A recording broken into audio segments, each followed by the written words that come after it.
Նախորդ տարի բարձր տեխնոլոգիական արդյունաբերության նախարարության գործիքակազմի շրջանակում ռազմարդյունաբերության ոլորտում գիտահետազոտական աշխատանքների և փորձարարական մշակումների պետական ֆինանսավորումը կազմել է ավելի քան 2 միլիարդ 100 միլիոն դրամ։ Մխիթար Հայրապետյանի փոխանցմամբ այս ցուցանիշը 50%-ով գերազանցում է 2024-ին արձանագրված արդյունքը։ Մենք ոչ միայն հստակեցրել և համեմատաբար պարզեցրել ենք նոր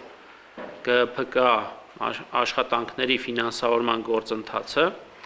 այլ նաև նոր տրամաբանություն ենք ներդրել տեխնոլոգիական պատրաստության մակարդակի հայեցակարգը։ Սկսնակ ընկերությունները վերջապես կարող են սկսել փոքր ֆինանսավորումից, քայլ առ քայլ հասունացնելով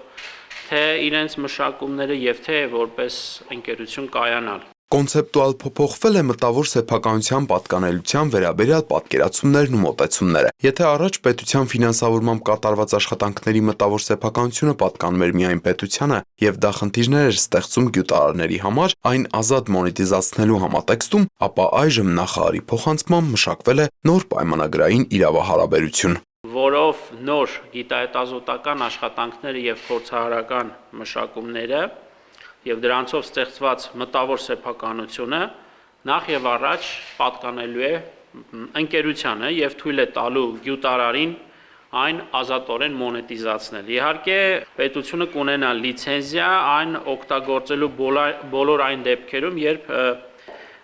ընկերությունը չի կարողանա բավարարել պետության պահանջները։ Տեխնոլոգիական ոլորտում գործունեություն իրականացնող ընկերությունների թիվը Հայաստանում անցած տարի հասել է 12026-ի, 2024-ի 8396-ի համեմատ։ Անդրադառնալով վերջին մի քանի տարում տեխնոլոգիական ոլորտի որոշ ցուցանիշների, Մխիթար Հայրապետյանը մանրամասնեց, որ գործող ընկերությունների թիվը 2017 թվականի 650-ի համեմատ անցած տարվա դրությամբ աճել է 18,5 անգամ։ Գործող ընկերություններում աշխատակիցների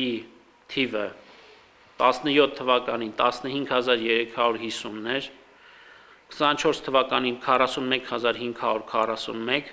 25 թվականին 41431, 25 թվականին 17 թվականի աճը կազմել է 17-ի համեմատ կազմել է 2,6 անգամ։ Իսկ ոլորտի շրջանառությունն անցած տարի կազմել է ավելի քան 1 տրիլիոն դրամ 2024 թվականի 915 միլիարդ 805 միլիոն դրամի փոխարեն։ Անցած տարվա դրությամբ 2017 թվականի համեմատ 5,2 անգամ աճել է ոլորտի արտանումների ընդհանուր ծավալը։ 2017 թվականին կազմել է 135 միլիարդ 440 միլիոն դրամ, 24 թվականին 702 միլիարդ 100 միլիոն դրամ, 25 թվականին 711 միլիարդ 500 միլիոն դրամ։ Հայրապետյանն անդրադառնալով թվայնացման, կիբերամտանգության և արհեստական բանականության թեմաներին, նշեց, որ թվայնացման ուղղությամբ իրականացվել են օրենսդրական մեծածավալ աշխատանքներ, ընդունվել օրենքներ։ Օրինակ, կիբերամտանգության մասին օրենքով նպատակ ունեն Հայաստանի Հանրապետության կենսական նշանակության ծառայությունների մատուցման համար կիրառվող տեղեկատվական համակարգերում և կրիտիկական տեղեկատվության ենթակառուցվածքներում ստեղծել կիբերանվտանգ միջավայր։ Մենք 25 թվականին ստեղծել ենք արհեստական բանականության վիրտուալ ինստիտուտը, հուլիսից այն կյանքի է կոչվել։ Դեկտեմբերի 25-ին հաստատվել է արհեստական բանականության ոլորտում բարձր արտադրողականությամբ հաշվողական ռեսուրսներին հասանելիության ապահովման պետական աջակցության փորձարարական ծրագիրը։ Նախարարն ասաց, որ երկար ժամանակ Google և YouTube ընկերությունների հետ Հայաստանի Հանրապետության կառավարությունը, մասնավորապես բարձր տեխնոլոգիական արդյունաբերության նախարարությունը, ինչպես նաև արտաքին գործերի նախարարության գործընկերները բանակցություններ էին վարում YouTube-ի գործընկերային ծրագիրն ակտիվացնելու նպատակով։ Եվ ահա փոխնախագահ Վենսի այցի ընթացքում Երևանում YouTube ընկերությունը հանդես եկավ հայտարարությամբ, որ այլևս մոնետիզացիան կամ դրամայնացումը գարնան է, համենայն դեպս մեզ հետ բանավոր զրույցներում